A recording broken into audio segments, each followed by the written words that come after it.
ராக்கி. அவன் ஒரு Indian champion, certified qualified obedience train dog. Companion dog அப்படின்னு ஒரு டைட்டில் இருக்குது. அந்த டாகில் வந்து ஃபஸ்ட்டு கொம்பை ப்ரீட், அதில் குவாலிஃபை ஆகிருக்கான். அப்போ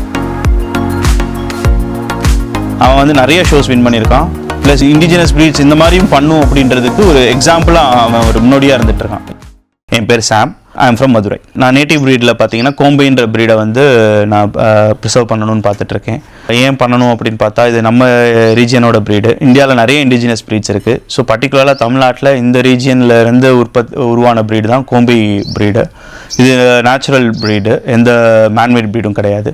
ஸோ அதில் வந்து நான் இதை ப்ரிசர்வ் பண்ணணும். இந்த ப்ரீடோட ஒர்க்கபிலிட்டி, ட்ரெயினபிலிட்டிஸ், இதை வந்து ஒரு மல்டி டாஸ்க் டாகாவோ ஒரு வெர்சடைல் டாகாவோ இதை ஃபோர்ஸஸ்க்கும் கொடுக்கணும். அப்புறம் இந்த மாதிரி ப்ரீடிங் நல்ல எத்திக்கல் ப்ரீடிங் பண்ணணும் அப்படின்ற ஒரு முயற்சியில் நான் எடுத்துகிட்ருக்கேன். என்கிட்ட வந்து 2 கோம்பு இருக்குது. ஒரு மேல் அண்ட் 1 ஃபீமேல். மேல் வந்து 22 months, ஃபீமேல் வந்து 7.5 months. மேல் நேம் ராக்கி. அவன் ஒரு Indian champion and obedience trained and certified qualified obedience train dog. அவன் வந்து நிறைய ஷோஸ் வின் பண்ணியிருக்கான். ப்ளஸ் இண்டிஜினஸ் ப்ரீட்ஸ் இந்த மாதிரியும் பண்ணும் அப்படின்றதுக்கு ஒரு எக்ஸாம்பிளாக அவன் ஒரு முன்னோடியாக இருந்துட்டு இருக்கான் இப்போ வரைக்கும்.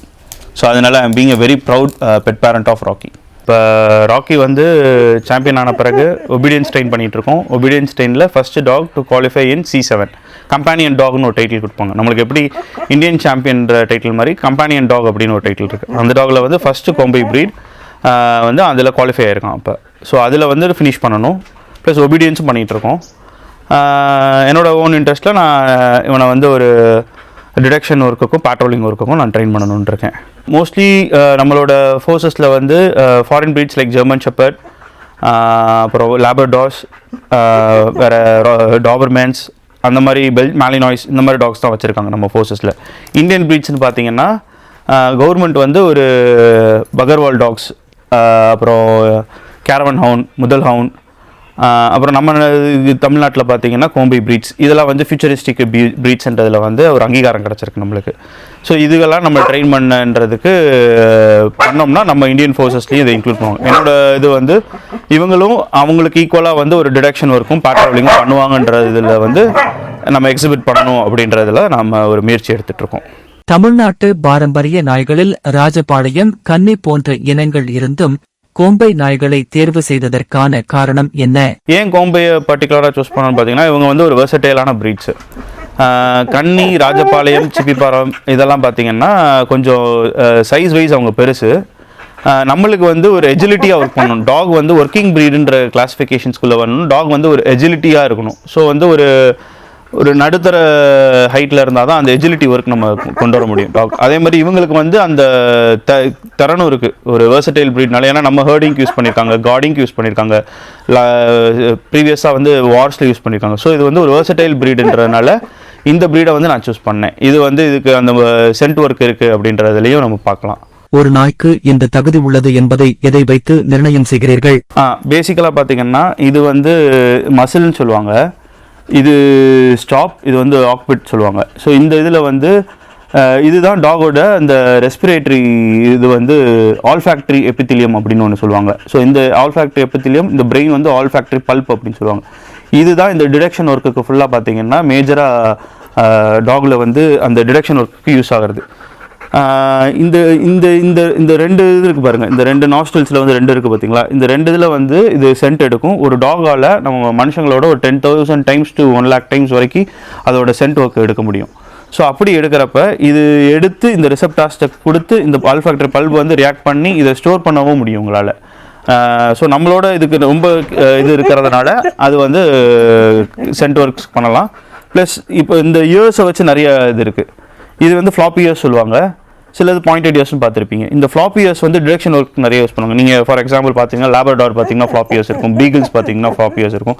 இதெல்லாம் டிடெக்ஷன் ஒர்க்குக்கு நல்லாயிருக்கும். ஏன் அப்படின்னா இந்த ஃப்ளாப்பி இயர்ஸில் வந்து சென்ட் இன்ஹேல் பண்ணுறப்ப, இங்கேருந்து எடுக்கிறப்ப இந்த ரன்னிங்ஸ் இதில் எல்லாத்துலேயுமே வந்து இந்த ஃப்ளாப்பி இயர்ஸ்லேருந்து கீழே இருக்கிற ஆர்டரை வந்து எடுத்து இந்த நான் சொன்னேன்ல, ஏற்கனவே சொன்னேன்ல, இந்த ஆல்ஃபேக்டரி இதில் வந்து உங்களால் இந்த பல்பில் வந்து டிடெக்ட் பண்ண முடியும். இப்போ அசால்ட் டாக்ஸ் லைக் மாலினாய்ஸு, ஜெர்மன் ஷெப்பர்ட்லாம் பார்த்தீங்கன்னா பாயிண்டட் இயர்ஸ் இருக்கும். அவங்க வந்து அசால்ட் ஒர்க்குக்கு யூஸ் பண்ணலாங்க. ஏன் அப்படின்னா அவங்களோட சென்ட் வந்து ஏர்போன் சென்ட்லேருந்து எடுப்பாங்க. ஸோ ஒரு சென்ட் வந்து ஏர்லேருந்து எடுக்கிறதுக்கு வந்து யூஸ் ஆகும். ஸோ அதனால தான் வந்து அந்த மாதிரி டாக்ஸ். இப்போ இந்த ப்ரீட்ஸ் பார்த்தீங்கன்னா இவனுக்கு வந்து மடிகாதும் இருக்கும், நெறிகாதும் இருக்கும், ஸோ குத்துக்காதும் இருக்குது. அது வந்து நம்ம கேசி வந்து இது அக்செப்ட் பண்ணலை. பேசிக்கலாக நான் வந்து கேசி ஸ்டாண்டர்ட் படி தான் வச்சுருக்கேன். கேசி வந்து என்ன ப்ரீட் ஸ்பெசிஃபிகேஷன் ஸ்டாண்டர்டில் கொடுத்துருக்கோம். அதனால தான் நான் என்னோட டாக் ஒர்க்கிங் டாக் தான். But even though it's a working dog, நான் ஏன் அவனை வந்து ஒரு கன்ஃபர்மேஷன் ஷோவில் போட்டேன் அப்படின்னா நம்ம டாக் வந்து அவங்க ஸ்டாண்டர்டில் இருக்கணும், கேசி ஸ்டாண்டர்ட்குள்ளே இருக்கணும் அப்படின்றதுனால தான் நான் போட்டேன். ஸோ அவங்க ஸ்டாண்டர்ட்குள்ளே இருக்கப்போ இப்போ பியூர் ஒர்க்கிங் டாக். இவங்களுக்கும் பார்த்தீங்கன்னா இந்த ஃப்ளாப்பி இயர்ஸ் இருக்குது, இதனாலேயும் இவங்க சென்ட் எடுக்க முடியும், நெறிகாது இருக்கிறதுனாலையும் சென்ட்டும் எடுக்க முடியும், அவங்களால ஒரு அசால்ட் ஒர்க்கும் ஈஸியாக பண்ண முடியும். இதற்கு முன்னால் இந்த முயற்சியை வேறு யாராவது நமது தமிழ்நாட்டு பாரம்பரிய நாய்களை வைத்து செய்துள்ளார்களா? எனக்கு தெரிஞ்சு கண்ணியில் ஒருத்தவங்க பண்ணியிருக்காங்க. ஒரு இளையராஜான்னு ஒருத்தர் சென்னையில் ஒரு 8 இயர்ஸாக காட்டிக்கிட்டு இருக்காங்க. கண்ணி வந்து அது வந்து ஒபீடியன்ஸ் ஷோ பண்ணிகிட்ருக்கு. பட் கன்ஃபர்மேஷன் ஷோ அவங்க பண்ணலை, ஒபீடியன்ஸ் ஷோ பண்ணிகிட்டு இருக்காங்க, 8 இயர்ஸாக பண்ணிகிட்டு இருக்காங்க. அதன் ரிசல்ட் எப்படி இருக்கின்றது? அவனும் ராக்கியும் மொரால சேம். அவங்க C3 வரைக்கும் வந்திருக்காங்க. Rocky Morales same. இப்போ நெக்ஸ்ட் C3 அந்த மாதிரி தான் போகிறதா இருக்கும். பயிற்சிக்கு எத்தனை நாட்கள் தேவைப்படும்? இப்போ கன்ஃபர்மேஷன் ஷோஸ்ன்னு பார்த்தீங்கன்னா நம்ம ஒரு ரிங் ப்ராக்டிஸ்க்கு முன்னாடி ஒரு 1 மந்த் முன்னாடி, ஒரு 1 வீக் முன்னாடி கூட டாக் எடுத்துடலாம் கன்ஃபர்மேஷன் ஷோஸ்க்கு. பட் ஒபீடியன்ஸ் ஷோஸ்ன்றதுன்னு பார்த்தீங்கன்னா டாக்ஸ்க்கு வந்து ஒரு டே அண்ட் டே அவுட்டில் பண்ணிக்கிட்டே இருக்கணும். நம்ம ஈவன் சிங்கிள் ஃபுட் இன்டேக்லேருந்து அவனுக்கு கொடுத்துட்டே தான் இருக்கணும். ஒபீடியன்ஸ் ட்ரெயின்றது டெய்லி ஒவ்வொரு டைம் அவனுக்கு ஃபீடு போகிறப்பையும் பண்ணிக்கிட்டே தான் இருக்கணும் இந்த ட்ரைனிங். இந்த மாதிரி ஒர்க்கிங் ப்ரீட்ஸை பண்ணுறது வந்து கொஞ்சம் நம்மளுக்கு it takes time. As a breeder வந்து நம்ம வந்து இந்த மாதிரி ஒர்க்கிங் ப்ரீடோட ட்ரைட்ஸை ப்ரீட் பண்ணாதான் அடுத்த ஜென்ரேஷன்ஸ் வந்து நம்ம டாக் ஒர்க் பண்ணுற அளவுக்கு பண்ண முடியுன்றது என்னோட நம்பிக்கை. அதற்கு அடுத்து என்னென்ன கண்காட்சியில் பங்கு பெற்றீர்கள்? இப்போ பார்த்தீங்கன்னா ரீசெண்டாக வந்து ஒரு 1 மந்த் பிஃபோர் ஈரோட்டில் ஒரு ஷோ பண்ணோம். அந்த ஷோவில் வந்து இண்டிஜினியஸ் ப்ரீட்ஸ்க்கு வந்து ஒரு ப்ரைவேட் ஆர்கனைசேஷன்ஸ், கிளப்ஸ் கிடையாது, தன்னார்வல் குழுவாக நம்மளை மாதிரி ஒரு 4-5 பேர் சேர்ந்து அந்த ஊரில் வந்து இண்டிஜினியஸ் ப்ரீட்ஸ், அதாவது இந்தியன் ப்ரீட்ஸ்க்கு மட்டும் பண்ணாங்க.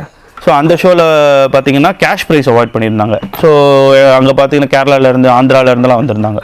இப்போ அதில் வந்து எனக்கு வந்து அவங்க வந்து இன்வைட் பண்ணியிருந்தாங்க, அந்த மாதிரி நம்ம டாக் ஒபீடியன்ஸ் பண்ணுது இந்தியன் ப்ரீட்ஸில் அப்படின்றதுனால இன்வைட் பண்ணியிருந்தாங்க. நாங்கள் அங்கே போயிருந்தோம். போயிருந்தப்போ இவன் வந்து 3rd ப்ரைஸ் வாங்கியிருந்தான். ஸோ அதில் வந்து கேஷ் ப்ரைஸாக வந்து ஒரு 15K கொடுத்துருந்தாங்க. டீனாவை வாங்கி வந்தது எப்படி? நான் ஒரு ட்ரிப்பு போயிருந்தேன் கோட்டயத்துக்கு. அந்த ட்ரிப்பு போனப்போ அங்கே எனக்கு ஒரு ஃப்ரெண்டு ஒருத்தர் நம்ம ஃபேஸ்புக்கில் பார்த்து பரிச்சயமாகி, அவர் ஒரு கோம்பை ப்ரீட் எந்தூசியாஸ்ட்டு. அவர் வந்து எனக்கு நாங்கள் போனோன்னு அவர் ஞாபகம் வச்சு நான் கால் பண்ணேன். அப்புறம் அவர் வீட்டுக்கு இன்வைட் பண்ணியிருந்தாரு, அவர் வீட்டுக்கும் போயிருந்தேன். அவர் வீட்டுக்கு போகிறப்ப அவரோட டாக் ட்ரெஸ்ஸின்னு ஒரு டாக் வச்சுருக்காரு. அதோட பப்பி வந்து டீனான்னு ஒரு பப்பி வச்சுருந்தாரு. ஸோ நான் அதை பார்த்தேன். அப்போ பார்த்துட்டு அவர் நான் கொஞ்சம் நேரம் பேசிகிட்டு இருக்கிறப்ப அவர் வந்து எனக்கு அந்த டாக் வந்து ஆஃபர் பண்ணார், நீங்கள் எடுத்துக்கோங்க அப்படின்னாரு. எனக்கு அந்த டாக் வந்து அனட்டமி வைஸ் ரொம்ப பிடிச்சிருந்துச்சு அந்த டாக். அப்போ நான் எடுக்கிறப்ப வந்து ஒரு 5.5 months ட்ரெஸ்ஸிக்கு டீனாக்கு. அப்போ எடுத்துகிட்டு ஹி வாஸ் வெரி ஹாப்பி. ஏன் அவர் நம்மகிட்ட கொடுத்தாருன்னா, இவனோட ஒபீடியன்ஸ் ட்ரைனிங்ஸு, அப்புறம் எல்லாமே நம்ம ரீல்ஸு, அதில் யூடியூப்பில் வர வீடியோஸு, நம்ம உங்கள் சேனலில் வர வீடியோஸ் எல்லாத்தையும் இவனை பார்த்துட்டே இருக்கிறதுனால அவர் வந்து ஒரு 10 dogs பப்பி லெட்டர் பண்ணிருந்துச்சு அவர் டாக். ஒவ்வொரு இதுவுமே ஒவ்வொரு இடத்துல கொடுத்து அவர் ரொம்ப நல்ல எந்தூசியாஸ்ட்டு, ஒவ்வொரு இடத்துலையுமே கொடுத்து அவர் ஃபாலோ பண்ணி அந்த டாக்ஸ் எப்படி வருது அப்படின்றத மாதிரி பார்த்துட்டு இருந்தார். ஸோ அவர் வந்து ஏன் பர்டிகுலராக என்கிட்ட கொடுத்தாரு அப்படின்னு சொன்னார்னா, உங்கள்கிட்ட போனால் எங்கள் டாக் வந்து நல்ல ஷோவில் பார்ட்டிசிபேட் பண்ணுறது பார்க்கணும் நாங்கள் அப்படின்னு சொல்லி கொடுத்தாரு. அப்படி தான் வாங்கினது டீனா. கேரளாவில் இருந்து காரிலேயே வந்து விட்டீர்களா? ஆமாம், கேரளாவிலேருந்து காரில் எடுத்துகிட்டு வந்தோம். அதுதான் அவருக்கு ஃபர்ஸ்ட் டைம், கொஞ்சம் சிரமப்பட்டு தான் வந்தோம். அப்புறம் ஷி காட் அடாப்டட். வந்தவுடன் இவன் சேர்த்து கொண்டானா இல்லை அவர்கள் அடித்து கொண்டார்களா? இல்லை, வந்தோடனே கொஞ்சம் ஃபீமேல் டாக்னால கொஞ்சம் பொதுவாகவே எந்த ஜெண்டராக இருந்தாலும் இந்த ப்ரீட் வந்து கொஞ்சம் சஸ்பீஷியஸாக தான் பார்ப்பாங்க. கொஞ்சம் அவங்களுக்கு அந்த ட்ரஸ்ட் வந்த பிறகு தான் சேர்த்துக்குவாங்க. ஸோ வந்தோடனே அந்த மாதிரி சஸ்பீஷியஸாக தான் பார்த்தான். ஒரு 1 or 2 days ஆச்சு. அப்புறம் நான் ட்ரெயின் பண்ணி மிங்கிள் பண்ணோன்னே 2 பேரும் தேர் கம்ஃபர்டபுள். ஈரோடு ஷோவிற்கு பிறகு வேறு என்ன ஷோ பண்ணீங்க? ஈரோடு ஷோக்கு அப்புறம் ரீசெண்டாக இப்போ தேனியில் ஒரு ஷோ பண்ணோம். அந்த ஷோ பார்த்தீங்கன்னா கோம்பை ப்ரீட்ஸுக்கு, இண்டிஜினஸ் ப்ரீட்ஸ்க்கு பண்ணது. ப்ளஸ் கோம்பை ப்ரீட் எக்ஸ்க்ளூசிவாக ஃபார் கோம்பை ப்ரீட்ஸ் பண்ணாங்க. ஏன்னா அங்கே ஒரு கோம்பை ப்ரீடோட செமினார் நடத்துனாங்க. அதுக்குமே வந்து நான் ஆக்சுவலாக என்ன பண்ணேன் அப்படின்னா, எனக்கு அந்த தேனி பெல்ட்டில் தான் நம்ம கோம்பையோட ஆரிஜின்றனால எனக்கு வந்து I want to see other ஸ்பெசிமென்ஸ்ன்றதுனால நான் ஒரு ஆர்வமாக நாங்கள் போயிருந்தோம். போயிட்டு இவனையும் கூப்பிட்டு போயிருந்தேன் ஷோவில் பார்ட்டிசிபேட் பண்ணுறதுக்காக. ஸோ அங்கே வந்து டானவாஸ் யூனிவர்சிட்டிஸ் வந்து தேனியில் உள்ள டானவாஸ் யூனிவர்சிட்டிஸ், அப்புறம் ஜெனட்டிக்கல் ஸ்டடி பண்ணுற அங்கே டாக்டர்ஸு, அப்புறம் ஹெச்ஓடிஸ் எல்லாருமே சேர்ந்து அங்கே நடத்தியிருந்தாங்க. ஸோ பேசிக்கலாக இது எதுக்குன்னா, நம்ம கோம்பை ப்ரீடோட ஜெனட்டிக்கலை ப்ரிசர்வ் பண்ணுறதுக்கும் அதோட திறமையை வெளியே கொண்டு வரதுக்காக அந்த ஒரு செமினார் நடத்தி அந்த ஷோ பண்ணாங்க. அதில் எனக்கு அந்த பெல்ட்டில் தான் இவங்களோட ரேஸ் இருந்ததுனால எனக்கு ஒரு ஆர்வத்தில் நான் போயிருந்தேன். இவனை எக்ஸிபிட் பண்ணோம். அந்த ஷோ பார்த்தீங்கன்னா போயிருந்தப்போ வந்து கலெக்டர் இன்வைட் பண்ணியிருந்தாங்க. ஸோ அங்கே இருந்த senior most police training dogs எல்லாமே அங்கே வந்திருந்தாங்க. ஸோ கலெக்டர்கிட்ட அந்த ட்ரைனிங் டாக்ஸ் அது பார்த்தீங்கன்னா எல்லாமே foreign breeds like Labrador, Doberman, German shepherds இந்த மாதிரி வச்சு அவங்க எக்ஸிபிட் பண்ணியிருந்தாங்க. அவங்க அங்கே டிடெக்ஷன்ஸ் ஒர்க் எப்படி அவங்க டாக்ஸ் பண்ணுது அப்படின்றத காட்டிகிட்டு இருந்தாங்க. ஸோ அந்த மாதிரி காட்டிகிட்டு இருக்கிறப்ப நான் என்ன பண்ணேன், அந்த ஷோ முடிஞ்சோடனே நம்ம ராக்கியை வந்து அங்கே காட்டணும். ஏன் காட்டணும் அப்படின்னா, அது ஒரு கோம்பை செமினார். அந்த செமினாரில் வந்து ராக்கியோட பெர்ஃபார்மன்ஸ் அந்த டாக் ஈக்குவலாக இருக்கும் அப்படின்றதையும் நம்ம காட்டணும். கோம்பை ப்ரீடுக்கான செமினார், கோம்பை ப்ரீடு அதுக்கு ஈக்குவலாக பண்ணுதுன்றதை காட்டணுன்றனால திருப்பி காட்டணும். நம்ம அந்த இதுலேயும் பார்ட்டிசிபேட் பண்ணலாம். அங்கதுக்கப்புறம் கன்ஃபர்மேஷன் ஷோஸும் நடந்துச்சு. அங்கே இருக்கிற டாக்டர்ஸ் வச்சு, அங்கே இருக்கிற இவங்களை வச்சு நடத்துனாங்க. அவங்களும் அந்த பார்ட்டிசிபேஷன்லேயும் இவன் வந்து வின் பண்ணியிருந்தான். So he got first prize in that show. அங்கே எவ்வளவு நாய்கள் வந்தது? டோட்டலாக பார்த்தீங்கன்னா ஒரு 50 to 80 டாக்ஸ் வந்திருக்கோங்க, ஆல் ப்ரீட் சேர்த்து. கோம்பை மட்டுமே எப்படியும் ஒரு 15 to 20 டாக்ஸ் வந்திருக்கும், கோம்பை மட்டுமே. எனக்கு அடுத்து வந்து என்னோட நண்பர் இந்த ப்ரீடில் வந்து ரொம்ப சப்போர்ட் பண்ணவர், அவர் கலப்பைக்காரன்னு சேனல் வச்சுருக்கார், ராமநாதன் முத்துக்கருப்பன். அவர் பார்த்தீங்கன்னா அவரும் வந்திருந்தார். அவர் பார்த்தீங்கன்னா பொள்ளாச்சியிலேருந்தே வந்திருந்தார். அந்த அவரோட டாக் வந்து செகண்ட் ப்ரைஸ் வாங்குச்சு, வேல்பாரின்ற டாக். எங்களுக்கு என்ன ஒரு டிசப்பாயின்மெண்ட்டாக இருந்துச்சாங்க அப்படின்னா, நாங்கள் நிறைய பேர் எதிர்பார்த்தோம். ஸோ அதுதான் பெல்ட்டு இந்த டாக்ஸுக்கு. நாங்கள் மினிமம் ஒரு 50 to 80 கோம்பைஸ் மட்டுமே வரும்னு நான் எதிர்பார்த்தேன். ஸோ அந்த பெல்ட்லேருந்து நிறைய பேர் வருவாங்க அப்படின்னு நான் எதிர்பார்த்தேன். ஏன்னா குரூப்ஸ்லாம் நிறைய பேர் பேசிகிட்டு இருந்தாங்க, இந்த டாக் இப்படி, அந்த டாக் இப்படி அப்படின்னு நிறைய பேர் பேசிகிட்டு இருந்தாங்க. ஸோ அதை நாங்கள் எதிர்பார்த்து போனோம். ஸோ அது எங்கள் 2 பேருக்குமே ஒரு டிசப்பாயின்மெண்ட்டாக இருந்துச்சு. பட் அங்கே வந்திருந்தவங்க எங்கள் 2 டாக் பண்ணுறதை பார்த்துட்டும் அவங்க என்ன பண்ணாங்க, ரொம்ப அப்ரிஷியேட் பண்ணாங்க. 2 பேருமே இவ்வளோ தூரம் பண்ணியிருக்கீங்க அப்படின்னு சொல்லிட்டு அப்ரிஷியேட் பண்ணாங்க. அதற்கு காரணம் அந்த மாதிரி நாய்கள் அழிந்து விட்டதா, இல்லை அவர்கள் கலந்து கொள்ளவில்லையா? எங்களுக்குமே அது ஒரு கொஸ்டினாக இருந்துச்சு. என்ன அப்படின்னா, இப்போ ஃபார் எக்ஸாம்பிள் எனக்கு இவன் எடுத்த பிறகு இவனுக்கு ஒரு பேர் எடுக்கணுன்ட்டு நாங்கள் ரொம்ப நிறையா தேடினேன். தென்காசி சைடு, அப்புறம் இந்த சைடு ராமநாதபுரம் சைடு, அப்புறம் சென்னை, ஈவன் கோயம்புத்தூர், அப்புறம் தேனி, நிறையா சைடு நான் தேடிட்டேன் இவனை எடுக்கணும் அப்படின்ட்டு. உஸ்லம்பட்டி எல்லாமே தேடியாச்சு.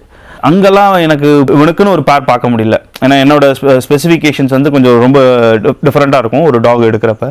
ஸோ அது இவனுக்கு ஒரு மேட்ச் பண்ணி எடுக்கணும் அப்படின்றதுனால என்னால் அதை பார்க்கவே முடியல. இந்த இடத்துல வந்து நான் நிறைய வருவாங்க அப்படின்லாம் நான் நிறைய யோசிச்சுட்டு இருந்தேன். இந்த மாதிரி பார்க்கலாம், ஒரு டிஃப்ரெண்ட் இதெல்லாம் பார்க்கலாம் அப்படின்ட்டு. என்னன்னு தெரில, அது டைம் வந்து வரல. நாங்கள் அங்கே வந்திருந்தாங்கன்னா அவங்க எல்லாரோட ப்ரீடையுமே வந்து அங்கே ரெஜிஸ்டர் பண்ணி அவங்களும் அதை ஒரு ரெக்கார்டடாக வச்சுருக்கலாம். ஏன்னா அந்த செமினார் வந்து கோம்பை ப்ரீட்ஸ்க்குனே கொண்டு வந்திருந்தது. அதை அவங்க ரெக்கார்டாக பண்ணலாம். அவங்க எல்லாருமே எனக்கு தெரிஞ்சு மிஸ் பண்ணிட்டாங்கன்னு தான் நான் சொல்கிறேன். இவனோட ஜோடி டீனாவை பற்றி சொல்லுங்கள். டீனா ராக்கிக்கு எடுத்த பேர் வந்து இப்போ 7.5 months ஆகுது. டீனாவின் கேரக்டர் எப்படி இருக்கின்றது? டீனா பார்த்தீங்கன்னா கேரக்டர் பார்த்தீங்கன்னா நல்ல ஒரு எப்படி ரெக்கவரி. எனக்கு வந்து டாக் வந்து ரெக்கவரி ரேட் இருக்கணும். டாக்கு ரெக்கவரின்றது எப்படி சொல்கிறோம் அப்படின்னா, ஒரு இன்ஸ்டன்ஸ் நடக்குது, அந்த டாக் வந்து அந்த இன்ஸ்டன்ஸை போய் திருப்பி இன்வெஸ்டிகேட் பண்ணுது. அந்த இன்ஸ்டன்ஸ்லேருந்து திருப்பி பயந்து போகாமல் டாக் அதை டக்குன்னு ஓகே இது இவ்வளோதான் அப்படின்ற அடுத்த லெவலுக்கு அது போகிறப்ப தான் அந்த ரெக்கவரி ரேட் ஸ்பீடாக இருந்தால் தான் டாகை வச்சு நம்ம ஒர்க் பண்ண முடியும். ஸோ அந்த லெவலில் பார்த்தா வந்து கொஞ்சம் ரெக்கவரி ரேட்டு வட்ட நல்லா இருந்துச்சு. ப்ளஸ் அனட்டமி வைஸ் பார்த்தீங்கன்னா அவனுக்காக தானே நான் எடுத்தேன்னு சொன்னேன். ஸோ அந்த அனட்டமி வைஸ் பார்த்தீங்கன்னா இவளுக்கு வந்து நல்ல ஒரு ஃபிசிக்கு 5.5 monthsலேயே வந்து ஒரு 22 inches இருந்தா டாகு. இப்போ வந்து பார்த்தீங்கன்னா 23 inch டாக் வந்து ஒரு 23 inch இருக்குது. இந்த பிளாக் மாஸ்க்கு, நம்மளுக்கு தெரிந்த இந்த ஹெட்டு, இவளுக்கு வந்து இந்த நெறிக்காதுன்னு சொல்லுவாங்க. அப்புறம் இவளோட இந்த ஆக்பிட்டு, அப்புறம் ஆங்கிள் ஸ்டிஃபில் அந்த ஹாக் அதாவது என்ன அப்படின்னா இந்த காலோட கணம், அந்த பின்னங்காலோட முட்டி கணம், அந்த இந்த தொடையோட இதுதான் ஸ்டிஃபில், இந்த தொடை கணம். அப்புறம் கீழே இருக்கிறது வந்து ரியர் பாஸ்டன், அந்த இது வந்து ஃப்ரண்ட் பாஸ்டன். இந்த கணம்லாம் பார்த்தீங்கன்னா கொஞ்சம் நல்லாயிருக்கும். டெயில் பார்த்தா அவனுக்கு வந்து சுருள்வால், இவனுக்கு வந்து கொஞ்சம் நார்மல் டெயில் தான். ஸோ என்னன்னா நாங்கள் ப்ரீட் பண்ணுறப்ப எங்களுக்கு இந்த வாலில் நிறையா வரணும் அப்படின்ட்டு. அதே மாதிரி அவனுக்கு வந்து நல்ல மடி காது, இவளுக்கு வந்து நெறிக்காது. ஸோ ப்ரீட் பண்ணுறப்ப அந்த காது இந்த மாதிரி ஒரு மேட்ச் பண்ணி வரோம் அப்படின்ட்டு. டாகோட இதோட ஹெட் சைஸ் ப்ரொஃபைலும் நல்லாயிருக்கும், நல்லா பார்த்தீங்கன்னா தெரியும். ஹெட் ப்ரொஃபைலும் டாகுக்கு நல்லாயிருக்கும். வீட்டிற்கு வந்தவுடன் இவள் உங்களிடம் பழக எவ்வளவு நாட்கள் ஆனது? இவ வந்து ரொம்ப பெட் பண்ணி வச்சுருந்துருக்காங்க அங்கே அவங்க வீட்டில். ஸோ கேரளாவில் பார்த்தீங்கன்னா உங்களுக்கு ஒவ்வொரு வீடும் இண்டிவிஜுவல் ஹவுசஸ் மாதிரி தான் இருக்கும். பக்கத்தில் ஒரு ஆள் நடமாட்டம் அந்த மாதிரி பெருசாக இருக்காது. ஈவன் தோ அவர் வீடு வந்து ரோட்டு மேலே தான் இருந்துச்சு, பட் நல்லா பெரிய வீடு. ஸோ சோஷியலைஸ் பண்ணுறதுக்கு டாக் ஆப்பர்ச்சுனிட்டி இல்லாமல் கொஞ்சம் ரொம்ப பெட்டாவாக இருந்தாள். ஸோ இங்கே வந்து டாக் வந்து வைனிங் மாதிரி நிறைய சிம்டம்ஸ் காட்டிகிட்டே இருந்துச்சு. ஸோ அதனால நான் என்ன பண்ணேன், கொஞ்ச நாளைக்கு என் கூட ரூம்லேயே வச்சுருந்தேன். அதுக்கப்புறம் கொஞ்சம் அடாப்ட் ஆன பிறகு தான் டாகை நாங்கள் வெளியே எடுத்தோம். இப்ப 2 பேரும் செட் ஆகிட்டாங்களா? இப்போ இவ்வளோ ராக்கியும் நல்லா செட் ஆகிட்டாங்க. நல்லா ப்ளே ஃப்ரெண்ட்ஸ், நல்லா ப்ளே பண்ணுறது, விளையாடுறது அந்த மாதிரி நல்லா இருக்கும்.